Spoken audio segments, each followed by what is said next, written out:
இப்போ நீங்கள் பார்த்துட்டு இருக்கிறது இன்டர்நேஷ்னல் ஏர்போர்ட்டோடைய டிபார்ச்சர் ஏரியாங்க. ஸோ உள்ளே போனோடனே லெஃப்ட் சைடில் தான் இருக்கும். அங்கே நிறைய கவுண்டர்ஸ்லாம் இருக்கும். அது எல்லாமே வந்து இன்டர்நேஷ்னல் ஃப்ளைட்டுக்கான டிபார்ச்சர் ஏரியாங்க.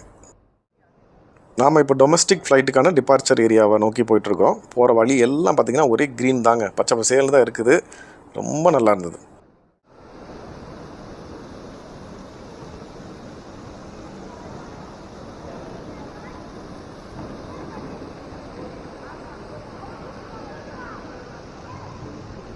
ஸோ அனைத்து வகையான டொமஸ்டிக் டிபார்ச்சர் கேட்ஸும் இங்கே தான் இருக்குது. டாய்லெட்ஸ் வசதி இருக்குது, அதே மாதிரி பேபி கேர் வசதிகளும் இருக்கிறது அப்படின்னு போட்டுருக்குறாங்க, போர்டு வச்சுருக்குறாங்க. பாருங்கள் எவ்வளோ அழகாக இருக்குது பாருங்கள்.